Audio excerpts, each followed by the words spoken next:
Personne n'a oublié les propos de Pascal Obispo sur la Star Academy. L'année dernière, le grand nom de la chanson française avait déclaré qu'il trouvait qu'on mettait trop en avant les vainqueurs comme Pierre Garnier. J'écoute ce qu'ils font, mais je trouve que malheureusement on les monte un peu trop au pinacle. C'est-à-dire qu'on les glorifie un trop, alors qu'ils sont encore des têtards. Je veux dire, musicalement qu'avant on fait tous nos premiers albums, on n'était pas prêt, et bien heureusement. Celui qui est prêt, à son premier franchement il est très fort. On en fait des caisses. Alors que bon, laissez-les grandir un petit peu et peut-être qu'un jour, ils arriveront à faire des chansons un peu plus intéressantes, et moins générationnelles, qui parlent à tout le monde. J'ai l'impression qu'il y a beaucoup d'artistes sur les plateformes, et en même temps il y en a peu qu'on met en avant, alors dès qu'il y a un gagnant, tout de suite c'est un génie, alors que bon finalement, au bout d'un album, t'es pas un génie, avait déclaré Pascal Obispo sur les ondes de RFM face à Caroline Iturbide et Albert Spano en février 2025. Par la suite, le chanteur avait revu son propos sur Europe 1, déclarant « J'ai dit que ça allait trop vite ». Ce n'est pas du tout négatif. Ce qu'on monte, je trouve qu'on les voit beaucoup. On les monte trop haut, tout d'un coup. Ça peut être compliqué pour eux, parce que c'est beaucoup de pression. Je ne suis pas dur avec la nouvelle génération. Au contraire, je leur souhaite beaucoup de chance. Mais il faut être calme. Ça va à une vitesse incroyable. L'artiste de 60 ans avait même ajouté avec humour « Je voudrais embrasser Pierre Garnier, que j'aime profondément.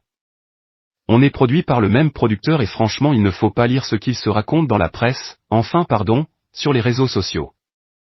J'aime beaucoup Pierre Garnier. » Pierre Garnier lui avait alors répondu avec humour sur France Inter alors qu'il était l'invité de Léa Salamé qui présentait alors la matinale. Il n'a pas forcément tort, je ne suis qu'au début de ce que je peux faire. C'est vrai que c'est tout nouveau pour moi. Je fais ce que je peux avec le temps qui m'est imparti et les nouveautés que j'apprends au fur et à mesure. Et avait conclu avec une pointe d'humour, forcément, j'espère être un jour une grenouille.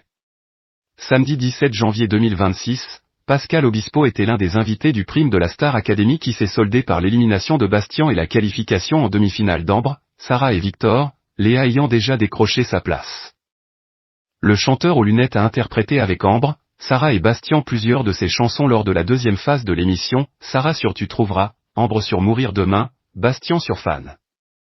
Qualifié lors de la première phase du prime, Victor ne devait pas chanter avec Pascal Obispo mais le chanteur a voulu qu'il en soit autrement. Après sa prestation avec Bastien, il a ainsi pris la parole.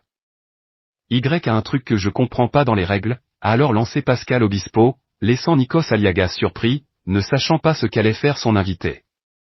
C'est qui le directeur, a alors poursuivi Pascal Obispo, Michael Goldman levant la main et lui répondant, je sais ce que tu vas dire. Avec la bénédiction de la production et du directeur de la Star Academy, j'aimerais bien aussi chanter avec Victor, a demandé Pascal Obispo. Victor a alors rejoint Pascal Obispo tandis que Nikos Aliagas a lancé un Faites comme chez vous, avant de s'assurer auprès de la production que l'exercice était réalisable tant on sait que les minutes sont comptées sur un prime de la Star Academy. Une demande validée. Mais faux départ pour Victor et Pascal Obispo qui ont dû s'y prendre à deux fois.